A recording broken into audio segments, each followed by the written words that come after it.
Hey, what's up guys? Sir Emanon here and welcome to another video. So we got today a very special one which is going to be featuring the great YouTuber extraordinaire and good friend Mr. Blade Yu-Gi-Oh, who actually just topped the remote Duel YCS with Drytron. So how are you doing today and how is your tournament experience? My day's going well. I mean, obviously, I would have preferred to gone further, but it's Naturally, all yeah. good. Um, yeah, but it's honestly the tournament ran really well. I think they did a good job making sure everything was smooth and everything, and it was an easy process. So yeah, I definitely thought it worked out well.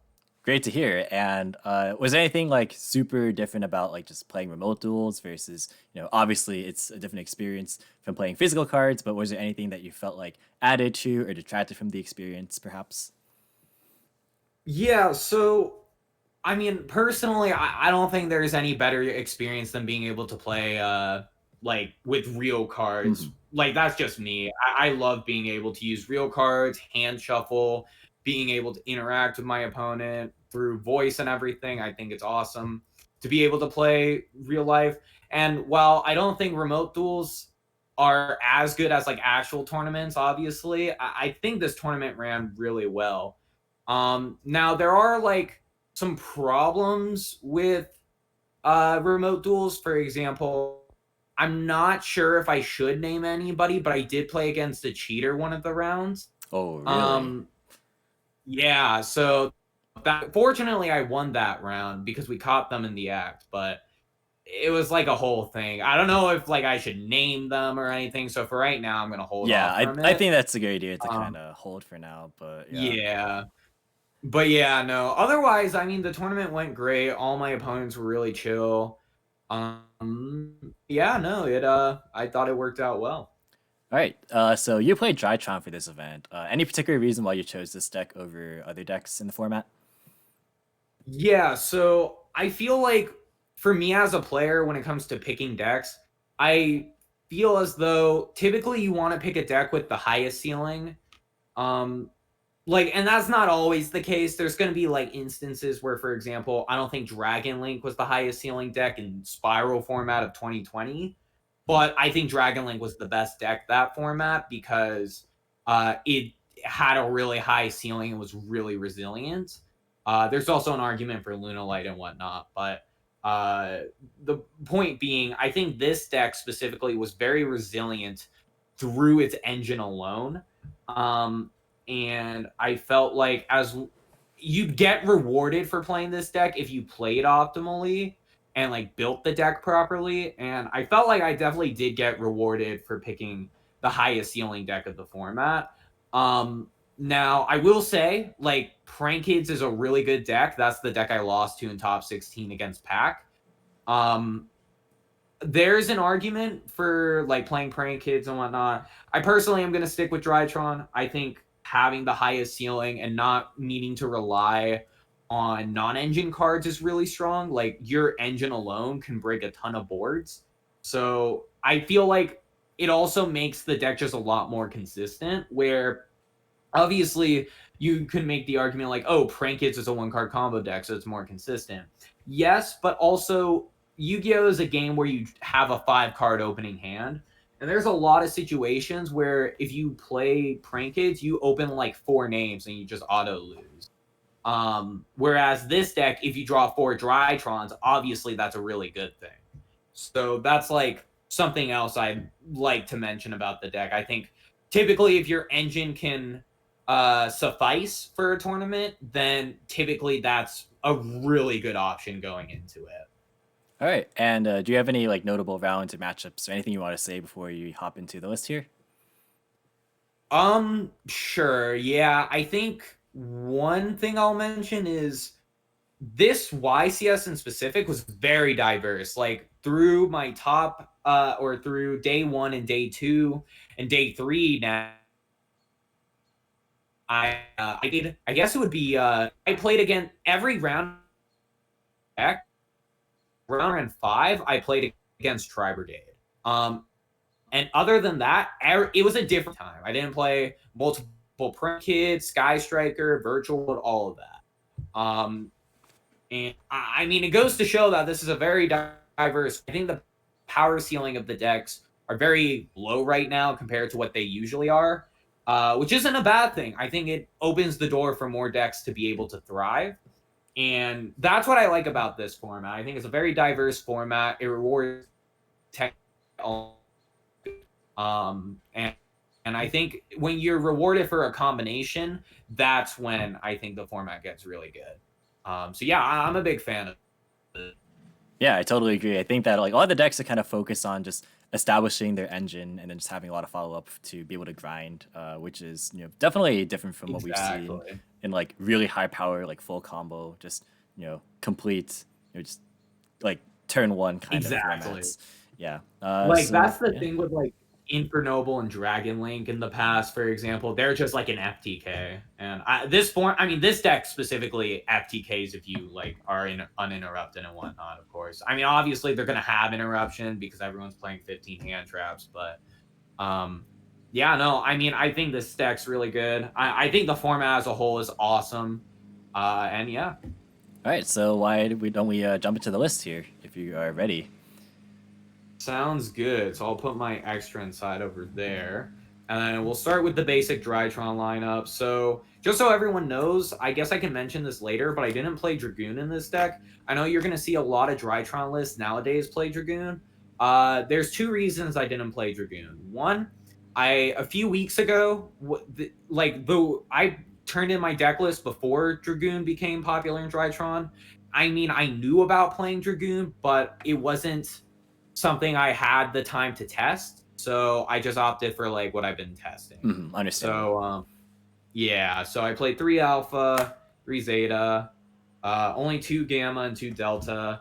And you're gonna see with my Drytron lineup that a lot of people are playing 3 gamma. I opted for 2 because I play a lot more ways to access my Drytrons rather than trying to hard draw specific ones. For example, a lot of people are like cutting Fafnir or whatnot, and then just adding another gamma, maybe a beta.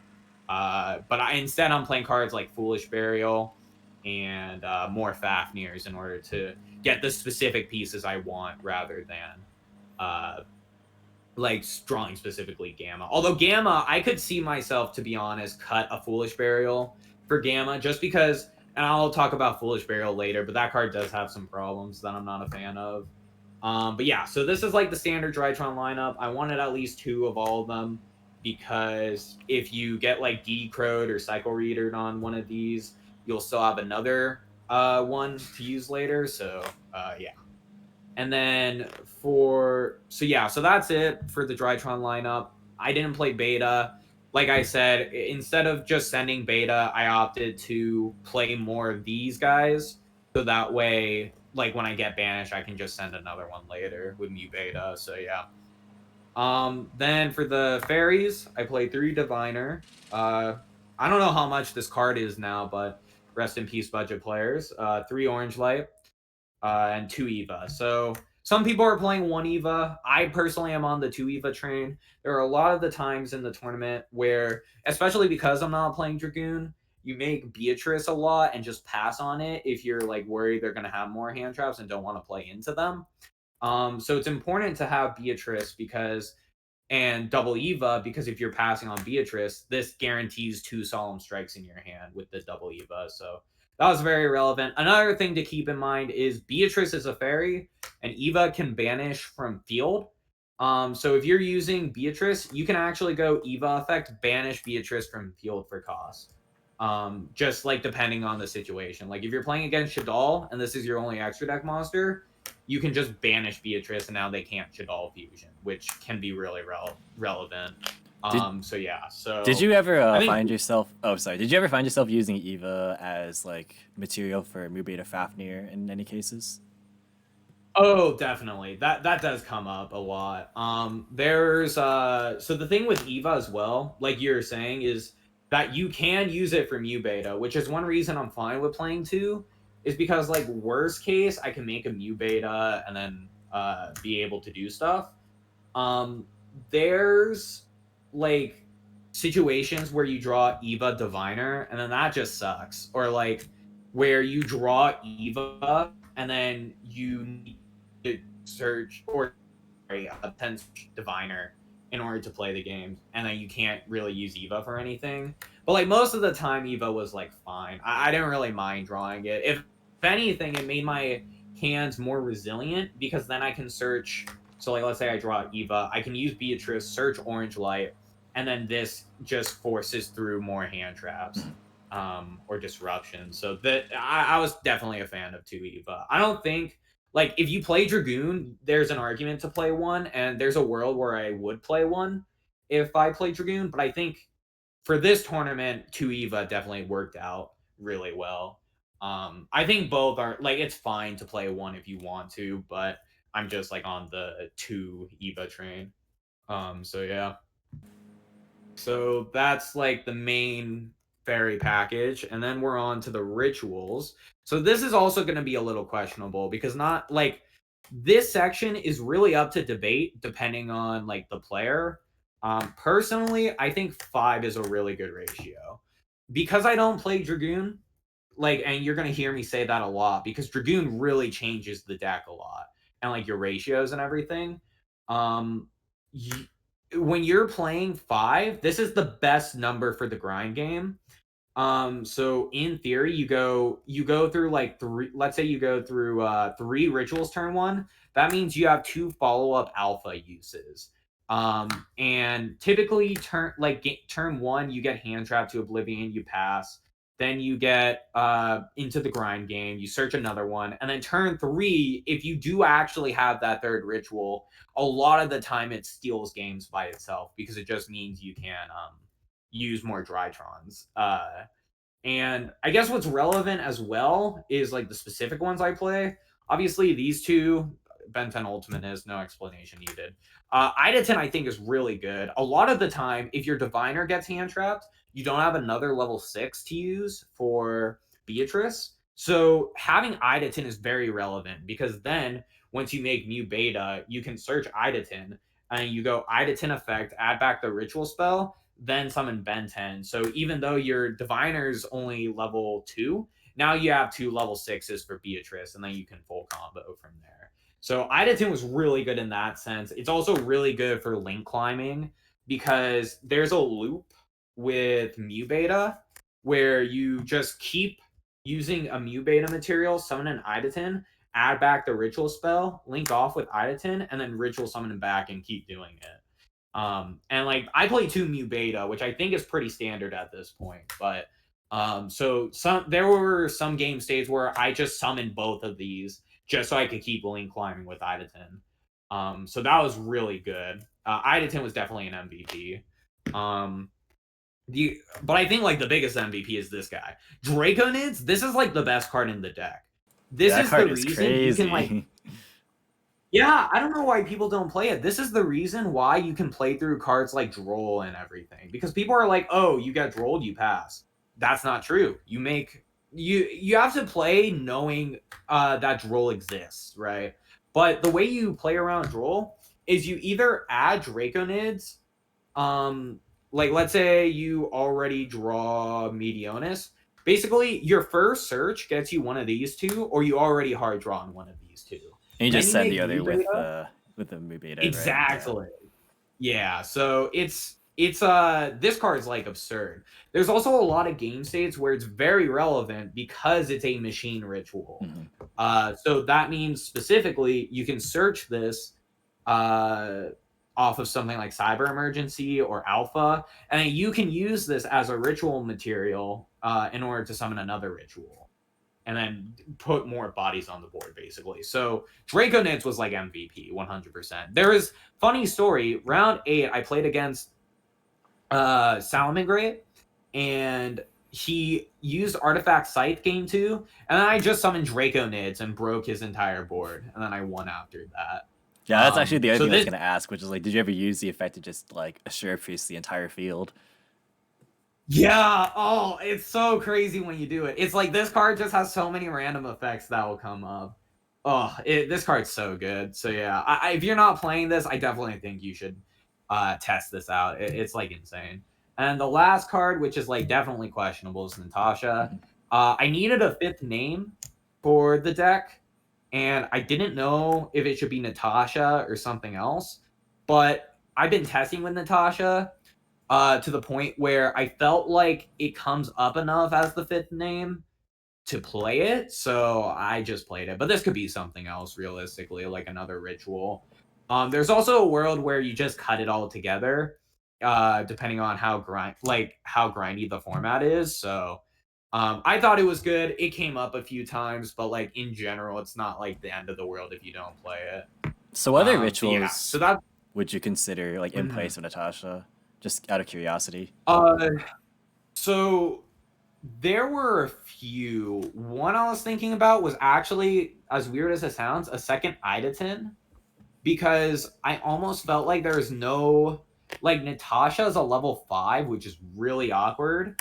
But Idaten's a level 6. So like if you drop, like, even though like obviously it doesn't really do anything at multiples, it's more so the idea that it's a name that's searchable off preparation of rights that also is like okay to draw as like by itself, because if you get access to Ben 10, like this just becomes Beatrice. So there was a world where I could have done that. I could have seen myself play Sarabis, maybe. Like there are a lot of Veilers and Imperms in the tournament, so maybe I would have done that, and like I could search it off prep and everything, and worst case it's just another like ritual fodder. Plus like the disruption effect could have come up, so that was another one. But the main thing about it was whatever I played had to be searchable by prep, because I had 2 targets for prep, and like you get access to Ben 10 every hand, and then you get Idaten off prep a lot of the time. So I didn't want to have like too many dead preps, if that makes sense. Like it's not like the greatest argument in the world, because like if you combo you win, but I personally, because there were times where like this deck's insane at top decking, because you have a lot like you can load your grave super easily with Drytron names, and then like any top deck can get you back in the game immediately. So having prep as a live top deck was good. Even though like it didn't really come up, like the point being I'd prefer to have this be search live all the time, but it's not the end of the world if it's not live. But yeah, I just wanted this to be like level 6 or searchable off prep. So that was like the main thing when it came to the 5th ritual. But like I think the other 4, like I'd always play these 4. These 4 are insane. I mean obviously Ben 10 and Ultimateness, but like these 2 I think are so good utilities. So yeah. So that's the ritual lineup. Was there any other questions before I move to the spells? Yeah, actually, there's just one more. So I've actually seen some builds pop up lately with like the Herald of Perfection build, with pre prep. What are your thoughts on that one? I'm actually so glad you asked, because I completely forgot I wanted to mention that. That build is so bad. Not the Dragoon, like if you're talking about the Dragoon part of that deck, I think the Dragoon is actually like something you can do, and it's not bad at all. But the prep specifically is terrible. The problem with that card is if you draw it plus Ben 10, it's an FTK. Like there's no way you're losing realistically. But when you draw pre-prep plus like no Ben 10, the card does nothing. Like that card is so bad if you don't have Ben 10 access. And the problem with the deck is you may think, oh, this entire deck's point is to search Ben 10 and keep looping Ben 10. Yes, but you can play the game without Ben 10. Like it's not like the end of the world if you don't have access to Ben 10 just yet. Whereas preps, like there were a lot of times where I expected to get hand trapped a ton, and there's an argument that pre-prep forces hand traps, but at the same time, it's so bad if you don't have an optimal hand. It's basically a card that rewards you for high rolling, but I wasn't trying to high roll every single game. I felt like the deck, if you built it fine, like you don't have to high roll to win games. So basically, you think that like the logic is that it makes your better hands, or it makes your good hands better, but your bad hands a lot worse, essentially. Exactly. Yeah, that's the problem with that card. I just don't think it's necessary. Like the deck, like I push through 2 hand traps pretty easily. When there's a third hand trap, that's when it becomes difficult. But there's still ways to manage around it. So yeah, I personally think like I'd rather not try to high roll, basically. So yeah, that's my thoughts on that build. It's also really bad into an established board. Like going first, it may seem good if you have access to Ben 10, but going, it's just not that great into an established board. Like especially against Tri Brigade, they chain to your ritual spell, and then they summon sure it just banishes the Herald before it can do anything. Because they're going to chain block like Chainlink 1, Shure 2, Nervall 3 kit. And then you're not going to negate the kit, obviously. So, you know, I just didn't want to high roll, basically. And I didn't feel like I needed it. Like, I didn't miss it at all during the tournament. So, yeah. All right, well, we can move to the spells now. Gotcha. Yeah. So this portion, like, I think is pretty straightforward. I play 3 Nova, 3 Emergency. It used to be hand traps, but the logic behind this deck list was I felt like this deck could break every board in the format currently. Like, not all the time, obviously, but its engine was strong enough to boards. So that's why I didn't feel like I wanted to main deck hand traps. In the future, I may play Impermanence, just because that card's like amazing right now. But otherwise, went for all gas, and I got rewarded for it. I basically won and lost the die roll the same amount of time, so I went 50-50. But whenever I went all gas, like it just worked out fine. So I thought prep was good. It just makes yourself more resilient to hand traps on alpha and everything. And you have 7 ways to get to Ben 10 without alpha. And then 2 Fafnir, 1 Foolish, and then 1 Medionis. First off, Jib, I hate you. Shout out to Jib, but you never play 2 Medionis. This card is literally like it. Oh my god. Is Ben, but Jib is one of my friends. He dies on a hill for 2 Medionis, and I think it's so that's my spiel on that. And then for the Drytron lineup, so I guess I should explain the math real quick. So I play specifically 19 Drytrons, or ways to get to Drytrons. So you have the 10 main deck Drytrons and then 9 ways to them. The reason I did this is because in like ignoring the variance of multiples, if you play 19 Drytrons, you have like going first, you have around a 75% chance to draw 1, or sorry, you have around a 75% chance to draw 2 Drytrons. And typically when you're playing this deck, the optimal number to draw is like 2, because then you want like 2 cards to be like fairies or whatnot, and then the last one typically doesn't matter. So 75% chance to see 2 Drytrons is optimal going first. And then going second, my strategy post board is to take out these 6 cards. I mean, prep, I don't think is good post board. I'd rather play other cards. But then these 3 come out because when you play 16 Drytrons going second, you have, again, around a 75% chance to draw 2. So I felt like that was an optimal number to see 2 Drytrons, and that's why I played the ratios I did. Also, like, I played 2 Fafnir because it's basically like 5 copies of Nova. Sometimes you can search Medionis, but yeah. So that's like the math behind why I played these ratios, and I mean it worked out. I drew like very consistently well throughout the entire tournament. So yeah. And then oh yeah, I should mention I'm probably gonna cut Foolish for Gamma though. I think Foolish is like the worst out of all of them. Yeah, I tend to agree because you get hit by a Crow and Cycle Reader a lot. No, exactly. Like top 16, I got lucky. I didn't get Cycle Reader, but like there is a universe where Pack opened a Cycle Reader and then I just immediately lost the game.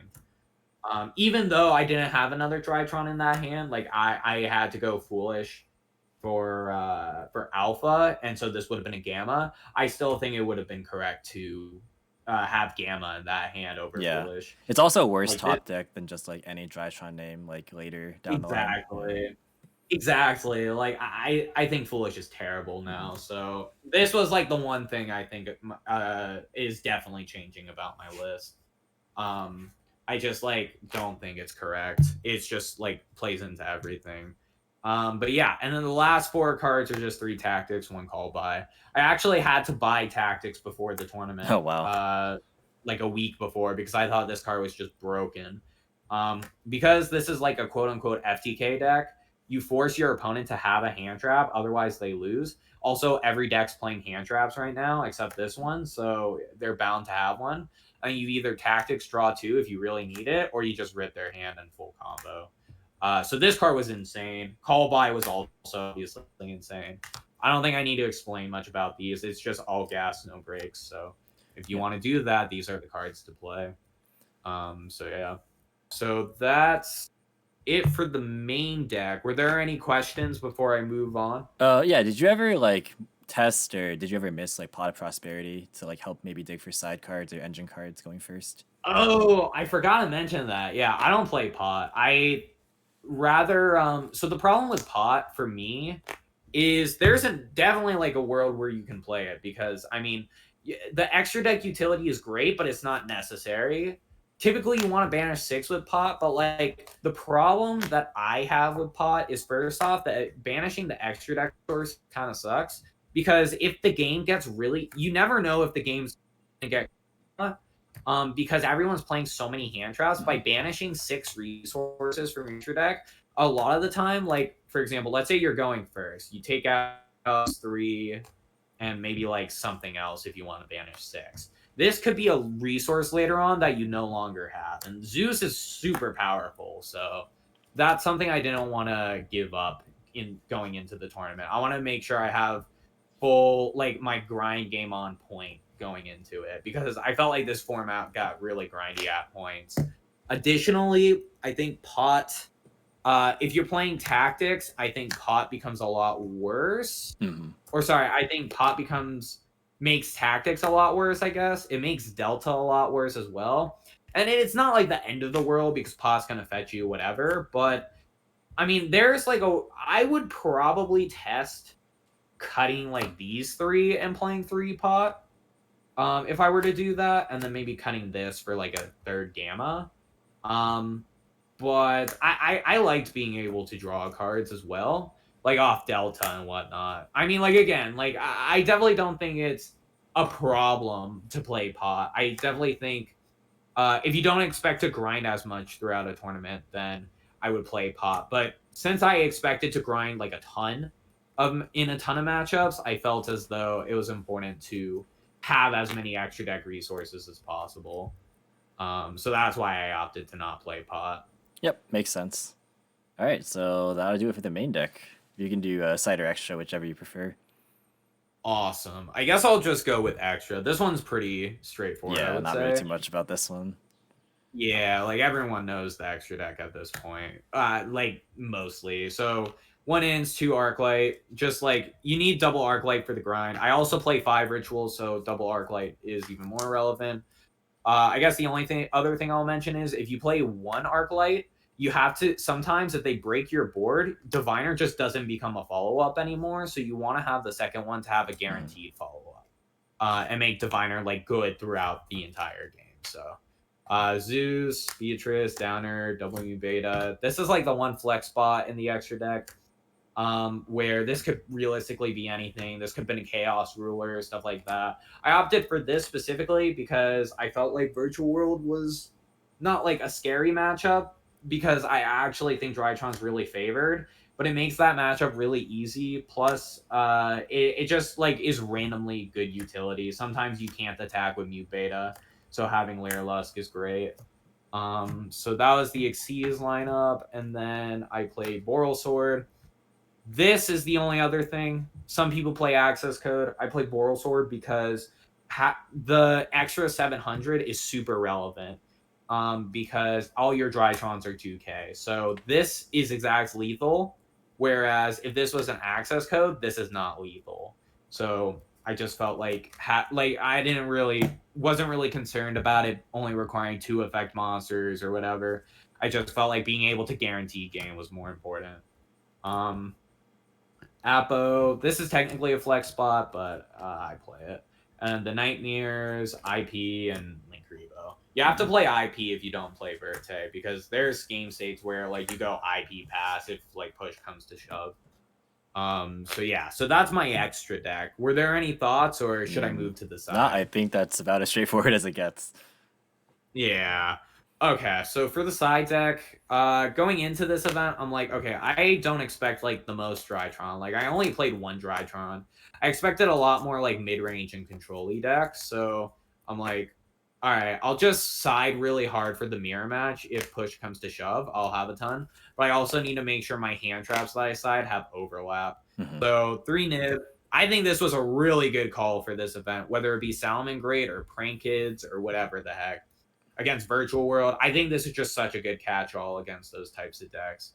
I only played Droll like as the main targeted hand trap. I didn't expect the most mirrors in the world, so I think Droll was really optimal for what it was. And then I played 11 hand traps. I played 2 Ash and 3 Imperm. I think Imperm's amazing against Tri Brigade. Holy smokes! An additional tip for those who want to play this deck: if you have an Imperm post side against Tri Brigade, never Imperm their Tri Brigade monsters. You always Imperm Apollosa during their end phase. The ruling is if you Imperm Apollosa, it permanently loses the attack. So you just do it during end phase to play around something like a Solemn Judgment. And then during your turn, you just like combo on them. Because the only thing you're scared of in that matchup is Apollosa. And if they don't have Apollosa, then you're probably just in there. So yeah, I thought Ash was the worst out of these, but I also think I played 3 Twin 1 Reboot. There's a world where maybe I cut one of these for an Ash, the 4 Spell and Trap hates, but I think this worked out fine. Twin, I wouldn't cut it Twin for Ash if like, I mean, Reboot was insane. I wouldn't cut this. I drew it twice throughout the tournament, and this like literally won me the match easily both times. And then Ash, like maybe I had won a third just to like make it even, but Twin's like really good against Prank Kids as well. So if the only thing is Ash for Prank Kids, I might as well just run Twin at that point. But yeah, other than that, that's about it for my list. Yeah, so how many background matchups did you play, just out of curiosity, kind of thinking about that ratio a bit more? I can go over my matchups real quick. Yeah, sure. So round 1, I played against DtheSecond Trains, and I 2-0'd. Round 2, I played the mirror match. I was like, oh no, I'm playing the mirror round 2. Are you kidding me? But I won the die roll, so we were in there. Round 3, I played against Sky Striker. This was my only loss in Swiss. Game 3, I got Mystic Mine Dark Rulered, and which was like that combination of cards. Sure, they're both 3 ofs or 4 ofs if you're playing like Terraforming, which he drew Terraforming specifically, but like the chances of something like that is really unlikely. So I just got really unlucky. I mean, I even sided in Twins Mystic Mine, and I just didn't see them until like my last 15 cards, and by that point it was just too late. So that was my only loss during Swiss. Round 4, I played against Tri Brigade. I won 2-0. Round 5, I played against Tri Brigade. I won 2-1. Round 6, I played against Guy 2-0. Round 7, I played against VW. I won 2-0. But game 2, he bricked really badly. Which, I mean, that's one reason I don't like Virtual sometimes, yeah. Yeah. Like, that's one reason I don't like Virtual World right now. It's just so bricky. And, like, the payoff I don't think is worth it. So yeah. But round 8, I played against Salomon Great, won 2-0.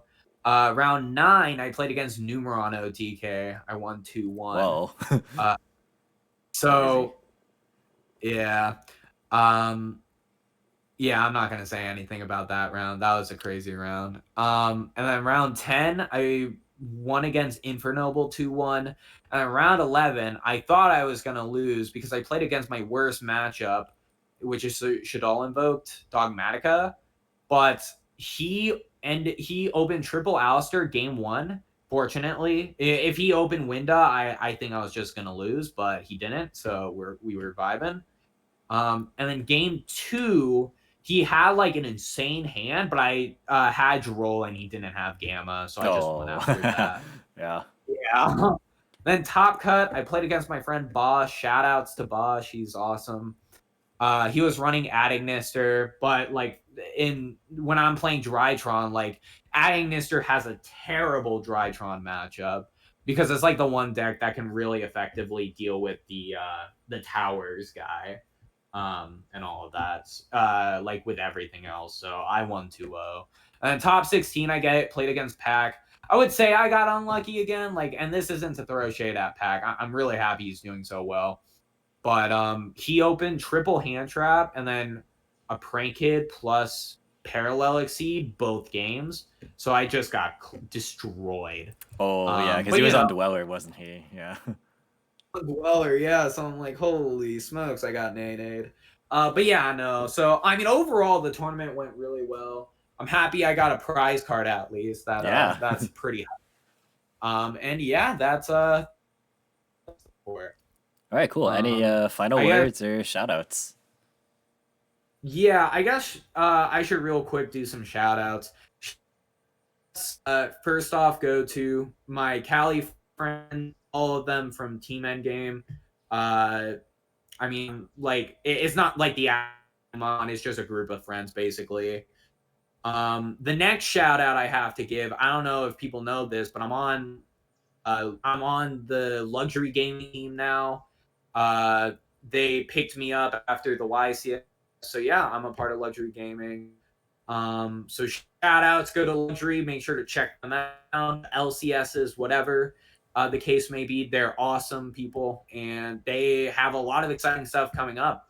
So it's pretty awesome. Yep, I'll leave a link to their. I'll leave a link to their Facebook in the description so you can check them out. Awesome. And then shout outs to TMW, everybody in there. I'm not going to name anyone in specific just because like it take forever. But you know who you are. Shout outs to TMW. And then I guess the only specific shout out I would have to give is to my friend Dimitri, because he played the exact same deck as me, card for card. Didn't do well, but cool that we both the same deck, and now we're both getting into Magic the Gathering more. I actually modern deck recently, oh wow, so I'm cool. pretty hyped to get in. Yeah, but I think that's like my apologies. You know who you are. If I were to name specific names, it'd take all day. So yeah. So yeah, that's I think that's about it. Oh, right. Also obviously shout out to my channel Blade YGO. Yeah, of course, definitely subscribe. All right, well that's gonna be it. Thanks for watching. Like, comment, subscribe, and I'll see you in the next one. Peace.